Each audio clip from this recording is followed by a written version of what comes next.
Rajesh, can you able to hear, right? Yes, I can able to hear. Okay.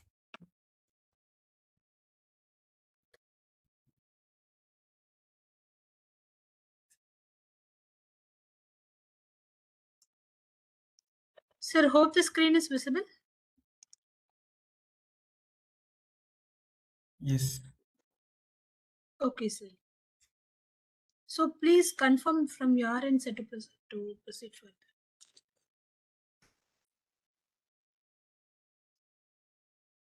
The screen is visible. Okay, shall we start, Nigal? Yes, Rajesh. Okay. Maybe next slide.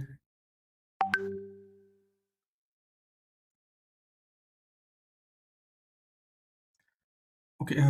Today we'll discuss about the manufacturing process overview.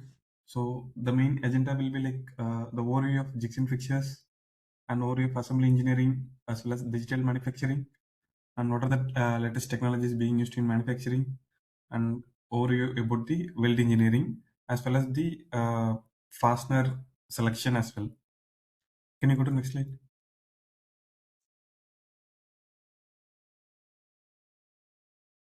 Yep, next one. So, like I said, we'll start with jigs and fixtures. Next slide, please.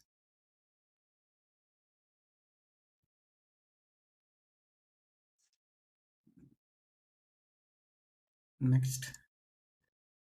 Yes. So, basically, the difference between jigs and fixture is both will hold. It's a work holding device that will holds as well as it will support and locate the workpiece. The only difference between jigs and fixture is the jigs will guide the cutting tool for the specific operation, whereas in case of fixtures, it will not give any guide for the cutting tool. It will just provide only the reference surfaces.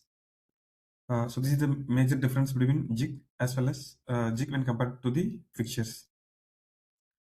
Next slide, please. When we come into the main element of jigs and fixtures, the main element include the main body. Basically, it's a plate or a frame structure in which all the components are located. It should be stiff enough to hold the overall weight of the entire rest of the elements. And next comes the locating element. So these elements are basically to locate the workpiece in a proper position with in relation to the tool movement. Then the clamping element. We clamp the workpiece within the located positions. Then position elements. Basically, the position elements, it includes the fastening devices which are used in securing the jigs and fix to the machine at the proper position. Then indexing element. So they are not provided always. Whenever the indexing element is required for the design requirement of jigs and fixture, then only we will go with the indexing element. But many workpieces may have to be indexed to different position to perform the different operation on the different surfaces. So this is the overview of the components which are being involved in jigs and fixtures. If you want to have a better clarity, just Google it like jigs and fixtures. You will get a number of images which will have the all the list of the elements which we have discussed, like the body or the main frame, the locating element, clamping element, positioning element, and then indexing element. Okay, next slide, please. So now we'll discuss about the design factors which needs to be evaluated before designing the jigs and fixtures. Basically, the reason why we are going for jigs and fixture is we have to adhere to the 3-to-1 principle. All 12 degrees of freedom has to be restricted for the particular part in the jigs and fixture before we are going for the additional operations. So the design factors includes what kind of workpieces or component which we are going to hold. Based on that, the base frame structure has to be selected, and what is the type and capacity of the machine required for performing the particular operations. Then the locating points. How many locating points are has to be located in the jigs based on the component which we are going to manufacture. And the weight of the jigs and fixture also will plays a main role based on the component or the steady of the workpiece which we are going to use, and the clamping arrangement. How many clamping tool has to be needed, as well as the indexing devices, and then the tool guiding and the cutting setting elements. How many, what type of clearances we need, whether we need interference fit or free fit. So those has to be evaluated before designing for the jigs and fixtures. And then mainly the safety and then vibration problems. If you are going for a drilling operation in a jig, the component should not get vibrated, so it has to be stiff enough to hold the plate or the machining element which is going to be drilled. Then comes the safety point, as we discussed above. So in terms of any jigs and fixture, the 12 degrees of freedom has to be arrested. Basically, the 6-pin restrict, we will go with the pins to restrict the 9 degrees of freedom, and the remaining 3 degrees of freedom has to be constrained with the appropriate usage of clamps. So basically, the 12 degrees of freedom has to be restricted, 3 by the clamps, and rest will be restricted by the pins. Next slide, please. Okay. Then these are the types of jigs: template jig, plate, channel, diameter, leaf, indexing, and box. So based on the if we are going to repeatedly do the same operation, for example, a simple sheet metal plate is there, and we are going to only drill the holes in the sheet metal plate. So for that, it will be considered as a template jig. So the plate will be inserted in the jig, and then it will be clamped, and then a drilling machine will do the drilling operation. And then the plate jig channel means like channels will be there. The diameter, whenever we are going for a diameter machining operations, and then the indexing and then box will be like it will be a square or rectangular box will be there. In terms of fixture, milling fixture, turning fixture, and then inspection fixture, grinding, boring, indexing, tamping, welding, and final assembly fixture. So once the welding operation is done individually component wise, then the entire assembly will be fixed into the assembly fixture, uh, and we can check the go on no gauge. We can check whether all the respective holes are as per the design requirements. So these are the examples of jigs and fixtures. Next slide.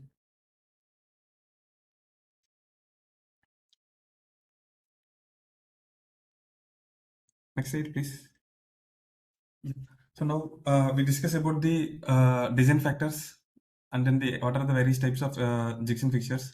Now comes into the material part. So these are the material which are widely used for making the jigs and fixtures: mild steel, carbon steel, high speed steel, and then high tensile steel, die steel, oil hardening, non-shrinking tool steel, and cast irons, nylon fibers, and phosphorus bonds. So based on the carbon content, the steel category will vary. Higher the carbon content, the hardness will be higher. So if you see example, we'll go with a die steel. So this contain carbon percentage of 1.5 to 2.3 percentage for higher hardness. And then high chromium will be presented in the die steel, which will come around 12 percentage. To ensure the higher hardness, we have to go with the addition of few other elements to make it the alloy steel, which is suitable for the making of jigs and fixtures. So that's why we are going with alloyed with molybdenum and vanadium for hardness retention, which is used for at high temperature applications. So most suitable for casting, forging, and extrusion process. So this die steel is used for making the tool for forging operations, and then castings and extrusion process. So these are the various materials has to be selected based on the application which we are going to manufacture the jigs and fixtures. Next slide, please. So why we are going for jigs and fixture is to improve the productivity. If we are going for a drilling operation in a sheet metal plate, which has to be repetitively done, even there is no need for going with the higher skill resources. A simple layman also can do the job if the components, if the fixture is available and with him, just he has to take the plate and keep it within the respective the top surfaces of the fixtures, and then he has to clamp with the clamping device. Then he can go for the drilling operation. And then next point is cost reduction. So the error can be avoided if the fixture is not there. Then he has to position it each and every time with respect to uh, the drilling hole location, so which can be avoided. And then there is increased safety, and then the quality of the component will be at the highest level with the help of junction fixtures. So these are the advantages of going for a junction fixtures instead of going for a normal manual operation of doing the same process. So these are the things related to junction fixtures. Now we'll go with assembly engineering. So in assembly engineering,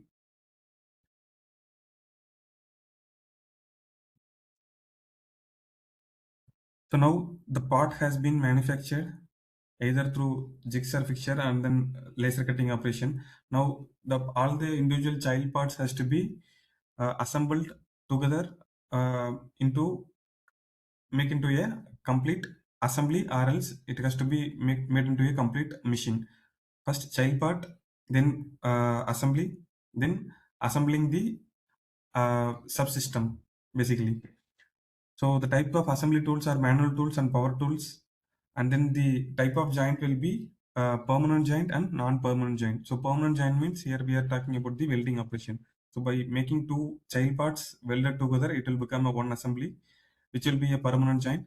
And non-permanent joint, though the two child parts will be separated while being manufactured, then it will be assembled with respect to bolt and fastener. So whenever the bolt and fasteners are bolt or screw or nut removed, the part will become separated into a single piece, single child parts.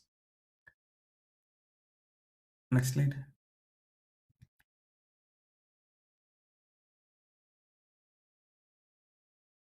Okay, so now we will discuss about the threaded fasteners. So basically, these are the mechanical components used to temporarily join two or more objects by the whichever of its threads.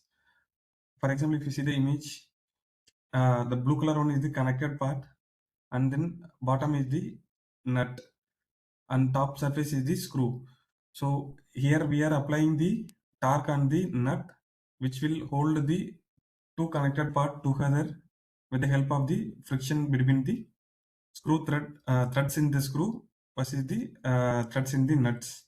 So here this fastener will experience a tensile load.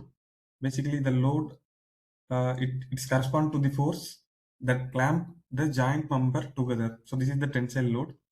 And then torsion, since we are holding the screw or bolt on the top, and then we are applying the torque only on the nut, so there will be a torsion will generated. So torsion which will results in the friction between the threads in the screw as well as the threads in the nut.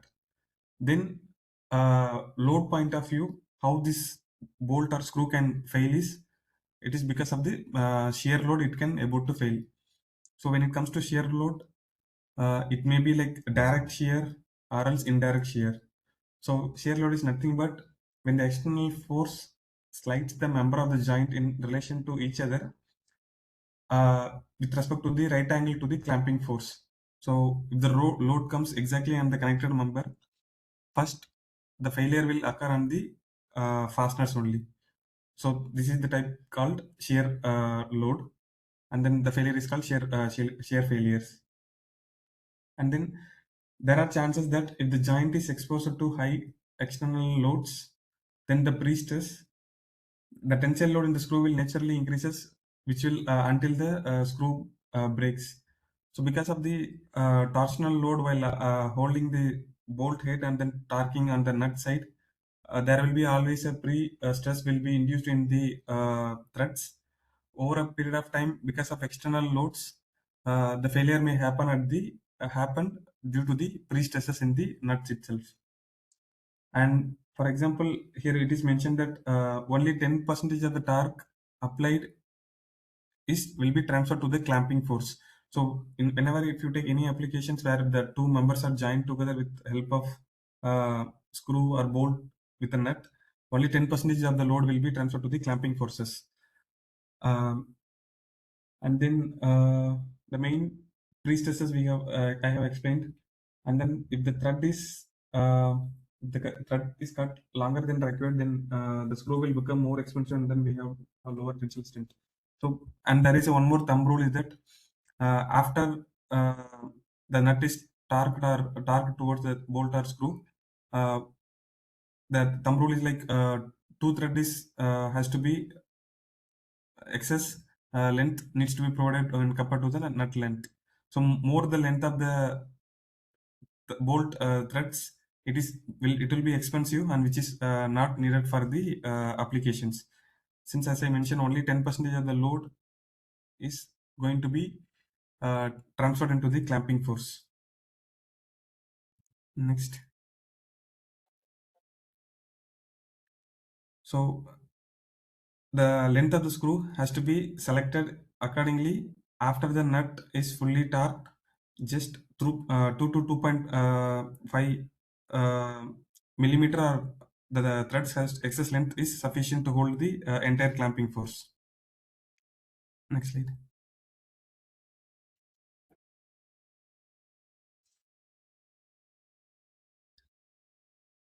Okay, now based on the type of joint for the fasteners, there are hard joints and then soft joints. Hard joints is nothing but the tighten to full torque and the tightening angle of 30-degree, and the screw has reached a snug level. So basically, the clamping metal components has to be holded together with the torque. Now, slug level is nothing but the point at which the component and the screw head become too tight. So basically, we are applying the full torque to the nut by holding the screw. In upcoming slides, we will discuss about how to select a torque for the particular bolt diameter size, as well as with respect to the grades of the bolt or screw. And shaft joint is nothing but the screw sometimes has to be tightened more than 2 complete turns before the full torque is achieved to compress soft component against gasket or spring washer. So basically, hard joint is nothing but both the joints are metal to metal mating surface will be there, and we are clamping with respect to screw or bolt and then the nut. In terms of sharp joints, in between the mating two component, the one component will be rigid, for example metal, and other will be like either gasket or spring washers. So spring washer, while applying the torque on the nut, then spring washer will come in contact with the metal surface. So the spring washer will undergoes minor deformation. That's the reason we are saying the torque has to be tightened more than 2 complete turns. In terms of gasket also, there will be some squeezing will happen, deformation will happen, so that we have to apply additional torque to ensure that the both the members are holded together. Okay, and then here we will discuss about the overshoot. So due to inertia of the rotatory parts, there are some cases we may need to have add additional torque may be absorbed in the member which is going to be clamped together. So basically, these are the types of joints for the threaded fastener: hard joint and then soft joint. Soft joint is basically gasket and spring washer will be there. Hard joint will be like metal to metal contact. Next slide.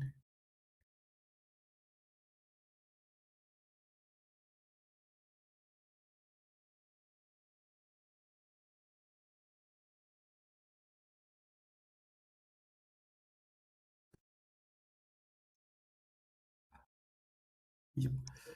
So how we are going to measure the torque based on the measurement technique? There are two methods are there.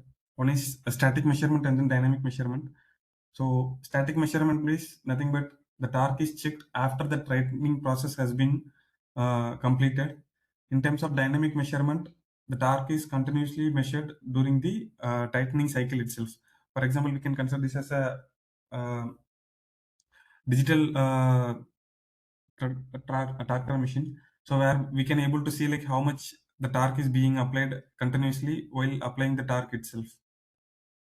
And then, like I said, there are different grades of the bolts, which has to be designated in the head of the bolt or screws. So, for example, 8.8. Uh, 8.8, if it is designated in the head of any screw or bolt, it means the tensile strength is 800 Newton per millimeter square, basically megapascal. Uh, so the yield will be 8.8. So zero point 0.8 into 800 will gives you 640 Newton megapascal will be the yield strength of the particular screw or bolt. So based on the designation, the nut has to be selected with relation to the same grade of the bolt. For example, if the bolt is 8.8 grade, we should not go with the nut of uh, lower grades. For example, like 4.8 or something. So it should be also at 8.8 grade. Then only while applying the torque, the friction between the nut of the friction between the threads in the nut and the threads in the screw will get have a proper clamping force to hold the particular joints. There are different types of bolt grade like 8.8 example has been shown here, and then 10.9 is there, and then 12.9. So based on the load type of shear load we are going to expecting, the bolt designation like the bolt grades has to be selected in accordance with the loads. Next slide.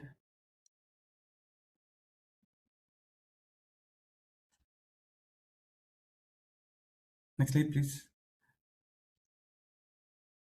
Okay, so now we have seen what is the how to differentiate or how to identify the material grade of the bolts. Now we'll see about the chart of tightening chart, torque chart for the bolt and screws. For example, if we are going with as per our load carrying member, uh, we are going with M8 thread. Okay, for M8 thread, with respect to the grade we are selected is 8.8 grade. So for M8, M8 and 8.8 grade, we have to go with 24 Newton meter. So this kind of tightening torques are already predefined with respect to the type of the clamping force. Instead of going to do the calculation, we can directly refer to this chart, ISO 898-1, and we can select the torque what has to be applied to the particular bolt diameter based on the bolt diameter with respect to the bolt grades. Next.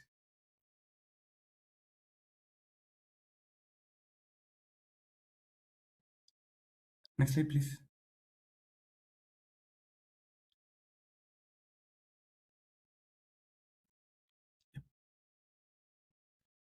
So now we'll discuss about the technologies in manufacturing. Okay, so with respect to various manufacturing methods, we'll discuss about mainly on the 3D printing and or additive manufacturing. Basically, it's a process of creating the object by adding material layer by layer based on the digital 3D model.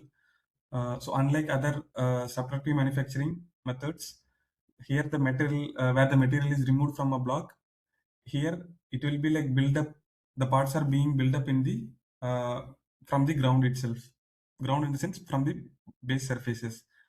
So the advantages of 3D printing will be like we can save a lot of time with respect to the tool manufacturing, and if our design doesn't meet our expected or desired design requirements, we can change the design in the 3D model, and then we can go for a 3D printing, and then we can test it.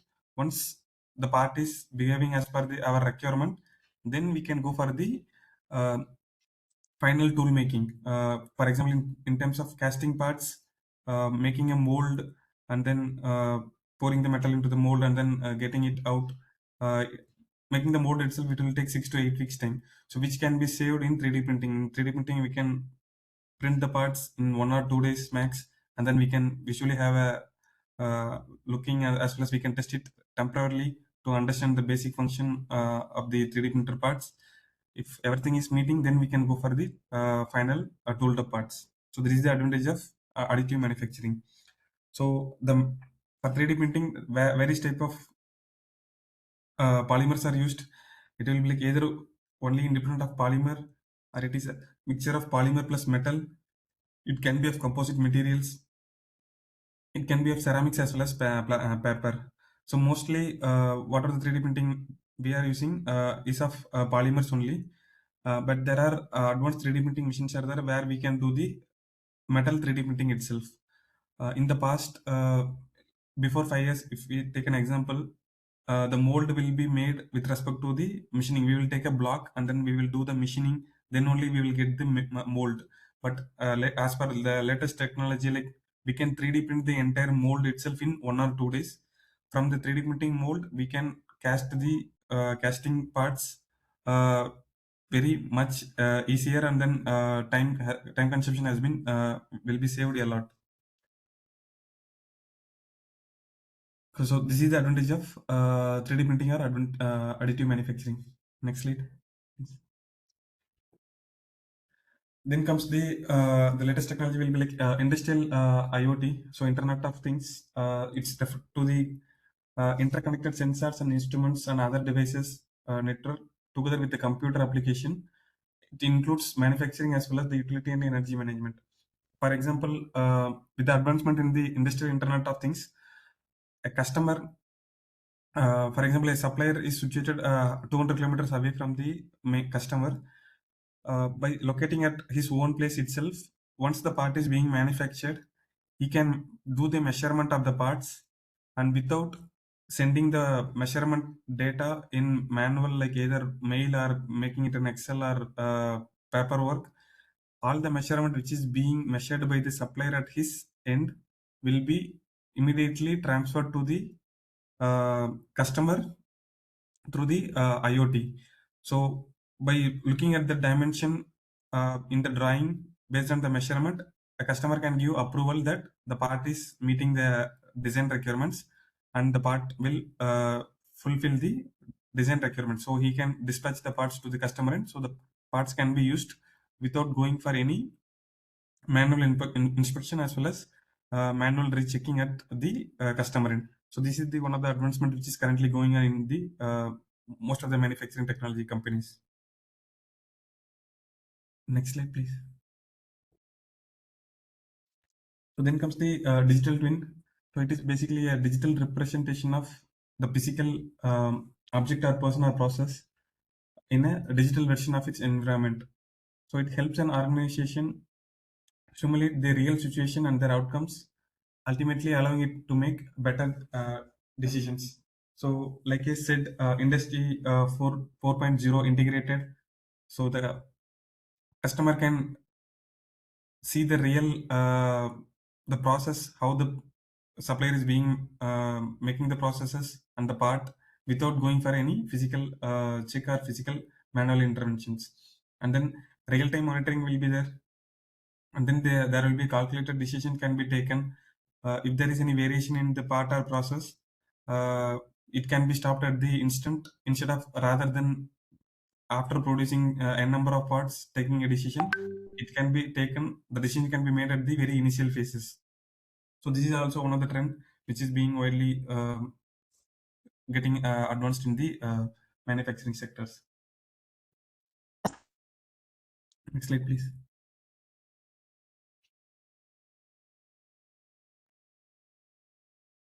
So next, we will have a look on the weld engineering. So weld engineering is basically a joining process. It can be of either permanent or a temporary joining of two metal pieces with the help of heat, or either with the help of the pressure. The metal parts can be assembled by applying energy sources, applied or mated together with the help of applying energy sources from the formation of a single unit. For example, A and B part is there, and then we are welding together with the help of heat, and then the binding material will happen, and then this will make as a permanent joint for permanent joint, and which will be getting the fully assembled part. And in terms of temporary joints, it will be like adhesives, where a foam material or rubber gasket will be glued with the metal surface with the help of adhesives. So whenever it is not required for the function, we can just stick it out the gasket, which will come out of the adhesives. In terms of permanent joint, it will be like either welding or reverting, or else soldering or bracing operations. In terms of temporary joining, it will be like bolt and screw, which we discussed earlier, and then it will be like crimping or nail hook or button or zipper, we can say, and then adhesives will be the basic one, which is used to join the gaskets and rubbers. So these are the joining process, types of joining process: permanent and temporary one. Next slide.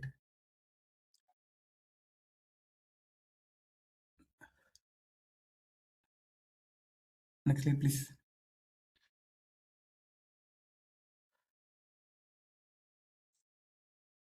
Yep. So in terms of permanent joint, I would like to pitch in the few of the welding methods which is being widely used, like arc welding, gas welding, resistance welding, and energy beam welding, and solid state welding. So commonly, like in most of the industries, we are using arc welding, and based on the applications, we are going with arc and gas welding, and most of the cases we are going with resistance welding as well. Next slide. In terms of advancement in welding technologies, in addition to the old method of joining the metals like arc and gas and resistance welding, now there is an advancement is going on, like where we can do the welding operations with the help of laser, as well as plasma arc welding, and then hybrid laser welding.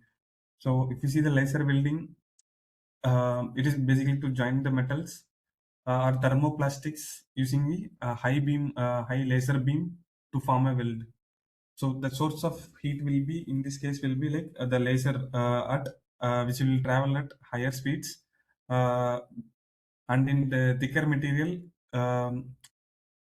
with the help of laser, passing the laser at higher speeds, uh, we can go for a narrow and deep welds. Uh, in terms of higher thickness material, this kind of laser welding process is being currently used. In terms of plasma arc welding, this is also one of the advanced welding process which uses the electric arc to ionize the gases. And by doing this, there will be a plasma state will get created, and basically the plasma is very hot ionized gas, which will consist of equal number of positive charge ions and the negative charged electrons. By doing this, the heat is generated in the plasma state, which will melt both the metal, and then the metal will be binded together with the this method of electric arc ionization. Then hybrid laser arc welding is there. Basically, it is a combination of arc and laser welding in the same welding operations.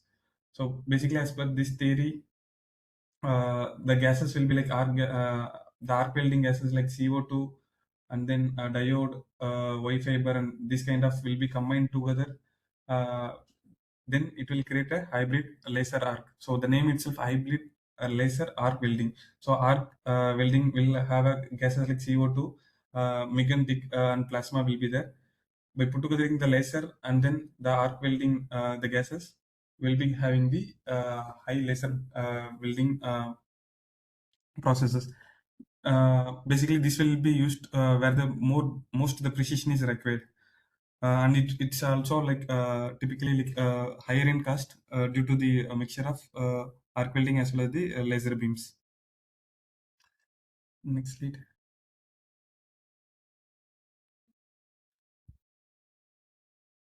So this is hyperfill. Basically, in the past we have discussed about the joining of the metals. So this is related to the wire. Um, the twin wire or two wire that uses the exclusive patented Lincoln Plus waveform technology to bringing them together as a one arc. So this is based on Lincoln electric principle, like where the two waveforms will be combined together to make it a single arc, and this will be used as a power source for single wire feeder as well as the single tip. And there is available machine for hyperfill. It will be either manual or robotic. Both are available. So in terms of deposition rate point of view, the robotic will be like most efficient when compared with the manual one. Next slide, please. So here, in the past, we discussed about the hyperfill based on the Lincoln Electric principle or wave technology method. And here, this is twin wire from Fornius. It is based on the two independent welding systems that are synchronized with one another. The difference between the Lincoln Electric is the pulse wave will be put together, the two wire or twin wire will be put together, and then it will be converted into a single arc. In terms of twin wire, both the it will not be a twin or two wire, it will be like a two independent welding systems which will be synchronized with each other. So it will have better higher deposition rates, which is 25 kg per hour, whereas in terms of the hyperfill, the robotic will have 24 pounds per hour or 10.9 kg. So it is almost double when compared to the hyperfill method. Next slide, please. Next slide.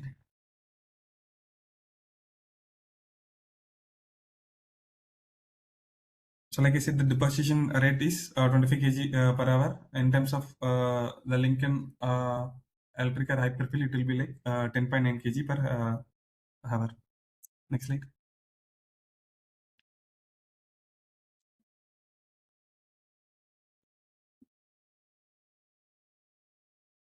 Okay, now most of the industries have been moved to robotic welding.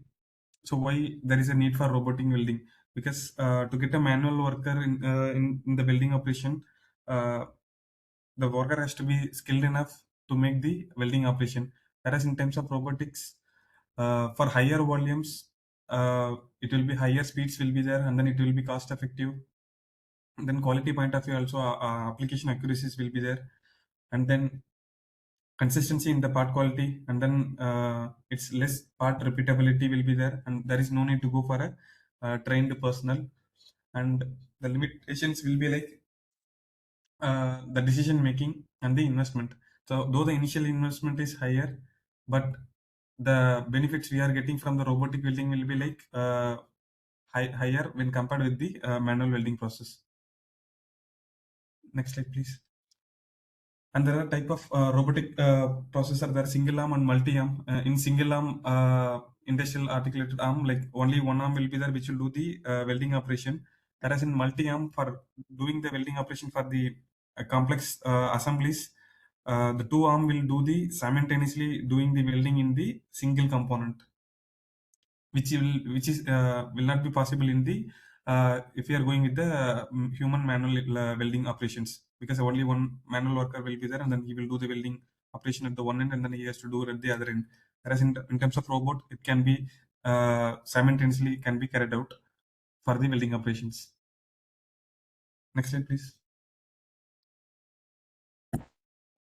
So like I said, nowadays almost all of the manual welding operation can be replaced with robotics, irrespective of the methods of welding applications like arc welding or resistance welding, stud and laser welding.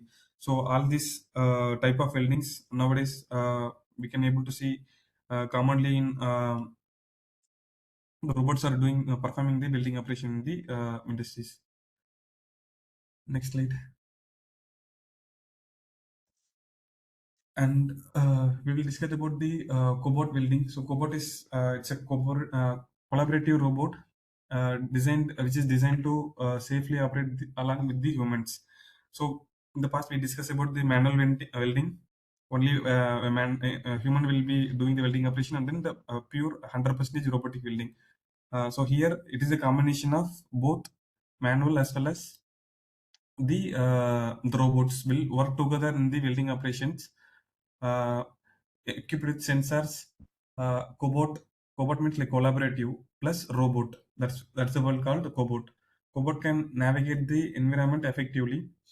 If there is any interpreted in the movements, a safety mode will get activated, which will stop the welding operations immediately. So what is the advantage will be like safety will be there because it is operated with the sensors, and then flexibility will be there, and convenience and quality control and cost efficiency. Because in most of the cases, if you are going with a fully operated robotic welding, all the feeding the components to the jigs and fixtures of assembly also has to be done with automatic process. But in India, we are doing manual plus robotics. Whereas in terms of countries like Europe and US, there will be like 100% robots are doing their operations. Next slide, please. Then comes the automated welding inspections. So once the welding is done either by manual or robot or cobot method, inspection has to be done for all the parts by human interventions. So which has been now eliminated, and then which has to be replaced with automated welding inspection. For example, visual inspection will be avoided by giving the photographic images. Robot will capture all the weldings. If there is any misweld or blowholes or improper welds are there, it will detect, and then it will reject the parts upfront instead of going with the manual inspection. And then the quality control will be much better when compared with the human intervention, and we will be getting the real-time feedback. And then there will be cost reduction in the sense here, instead of getting sending the wrong parts to customer and getting rejected, uh, the decision will be made upfront, so that there will be avoidance in the cost in terms of logistics, as well as rework and the rejections. So these are the advantages we are getting from the automated welding inspection methods. Okay, I think that's all from my side related to the manufacturing process overview. If there is any questions, feel free to ask.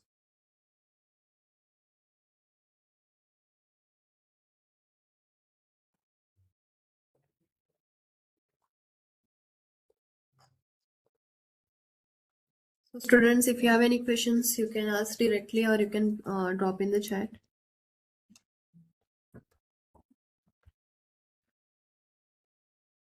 Meanwhile, Aisha, you can share the milestone 4 PPT.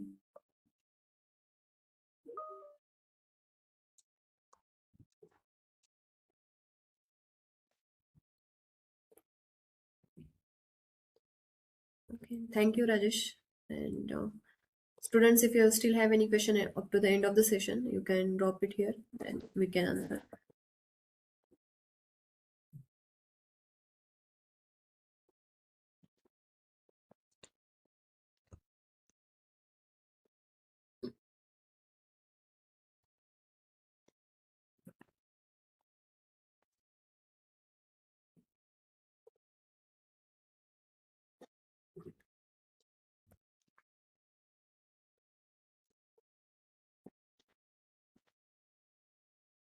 I hope my screen is visible. Yes, it's visible, Aisha. Okay. Please So Nihal confirm the will presentation. Okay. Yeah. Yes. Hello everyone. Good evening. So thank you, Rajesh, for taking us through manufacturing process overview.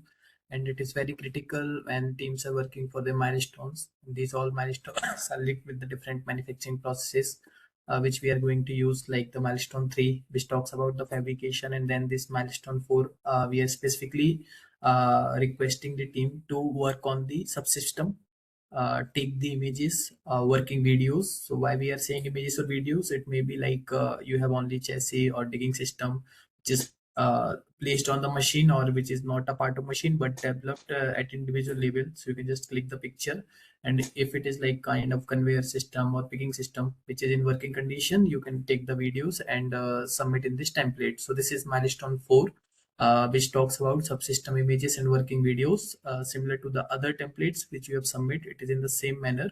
And what is our expectation? We did not expect like to invest more times, to get more time invested from the student. We just want like you spend 1 or 2 hour to capture all the details from the actual working situation where you have developed the proto. It may be from some subsystems, or some may not be there, but you can just put the details wherever you have, and if not, then you can keep it empty. But yes, try to submit it on time, so it will be evaluated, and based on that you will get the score. Yeah. And one request, like if Aisha, if you go to next slide, then we can talk on that also. Yeah. So when you submit the presentation, make sure you submit in the correct format. That is like TIFAN 26, then your team ID. Let's say team ID is uh, XYZ. You need to put your team ID and then your team name. So it may be ABC. So your team name, and then P2 M04 will be same because P2 is phase 2. M04 is a milestone 4. So if you name it correctly, it helps us to detect the document and then evaluate. So we have seen till milestone 3, like some of the teams have submitted their document, but the naming convention is not correct. So it might be missed from the judging team. So it's our request, like when you are submitting, just name it in the correct format. So this for template is already in the format TIFAN 26 team ID team name. You just need to replace the team ID with your respective team ID and team name with your team name. So this is something you need to take care, and other instructions are same, like the number of slides you need not to exceed the 5 slide, including the first slide, and this slide, which is the instruction, this will be getting deleted. So only 5 slides you have, including the first, and then the remaining 4 where you will add the content. Okay. So Aisha, we can go to the next slide.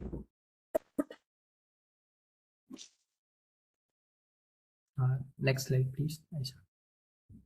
Okay, so similar to the last template where we just take the details of the fabrication, here you need to specifically submit the images, working videos of the system. So the first system is pickup system. So if it is working, like some most of the team has shown the demo in POC, so they can attach their video in this section, or if they are not able to create a video, they can attach a clear picture in 1 or 2 views, which are sufficient to understand the progress.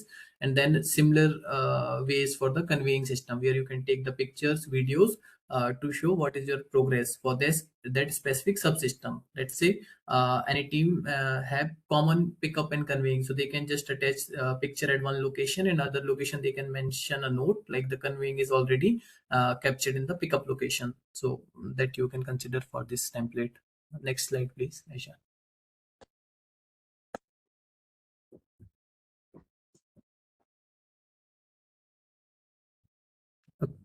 Aisha, we can go to next. Okay. Yeah, I think the last one. Yeah. So after picking conveying, you need to attach videos and images for digging and covering system. So digging system will cover all these mechanisms or the supporting system which is working to drop a plant at a fixed location on the row. And then the covering system will be as any mechanism or system which is supporting the proper settlement of the plant into the soil, and then properly aligning with respect to the depth of the ground once it is dropped from the digging system. Next slide, please. Yeah, so this is frame and chassis. So here you need to show the actual image of your frame, which will include the hitching points, then the towing points, and then there may be some supporting rods or the structure or the ground wheel which is getting connected to your implement. So all these details you can capture on this PPT or this slide. Yeah, next please, Aisa. Yeah. So apart from other 3 slides, if there is some miscellaneous details that may be linked to any other systems, maybe electrical, embedded, or any other hydraulic system you have used, so that all will be captured in this location. And this slide is optional for you. If there are no details, you need not to delete this. You just keep it empty, and we will just evaluate based on the above subsystems, and we will check is there any subsystem left in your machine or not. Based on that, the evaluation will be done. So this is all about the milestone 4 template, where you need to capture the detail of subsystem. It is just like you need to capture the image. If video is there, you can attach that video and submit. We recommend not to invest more time on this, like the template creation. Work on your actual proto, just take the pictures or one or two subsystems or three subsystems which are applicable, attach it in the template, name it in the correct format, and submit it before the deadline. So that is our recommendation to all the teams. Yeah, so this is all about the template. Now we have 5 minutes, so we can quickly go through question and answer, and if not, we can take that queries in the WhatsApp group later. Yeah, thank you, Aisha. We are good with sharing.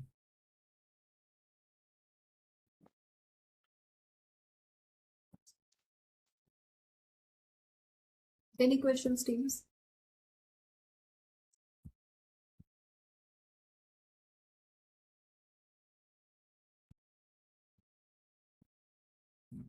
Chat.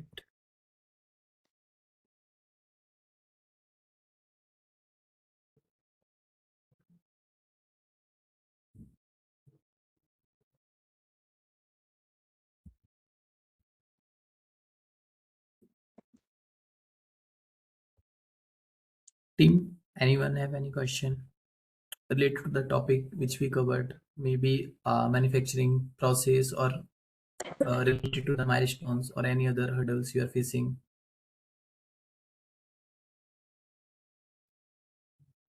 On upcoming 19th, we are also planning one more tech Q&A. If you have some questions, try to document it and then come with those questions. It may be related to the embedded selections, motor controller, or maybe the technical requirements, or maybe related to the rule book, because we are approaching close to the final round. There may be different queries which will be related to the milestones or maybe related to the evaluation process. So if you have any question, come just document those questions or come with those questions on 19th. We will have embedded expert also who will help us to understand like what all different selections criteria for different controllers, motors, and then from technical design and mechanical side we will be there to guide you if there is any challenge. Any last question from the teams?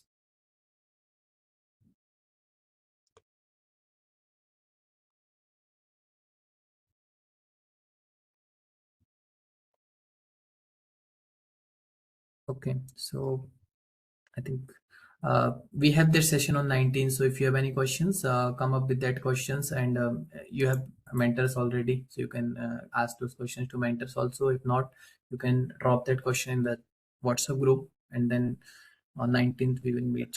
You can take that questions. And then I think on dates, Pooja already replied. They're working to finalize and share the details. So you will get the communication soon once they finalize. Yeah, so we are like in discussion with the venue partner, with our venue partner. So once we get the availability from the venue point of view, so we will float out the dates as soon as possible. Like we know, like everyone has to book their tickets and all, but we are working like following thoroughly with the with our. So based on the availability, as soon as possible, we will float out the dates. But tentatively, as Pooja has already mentioned, it will be around March end or April first week.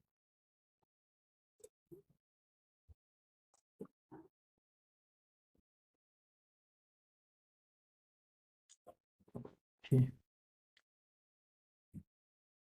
Okay, and I think we can close the session. Any other points, Neha, Pooja, you want to add, or Mayuri? No, all good. So this session is all for you students. So please bring the questions as much you can to get benefit from this session. And yeah, that's all. And Pooja and Sneha, if you have anything to add from communication side. No, I think we can also be there on the session, which is day after tomorrow on 19th.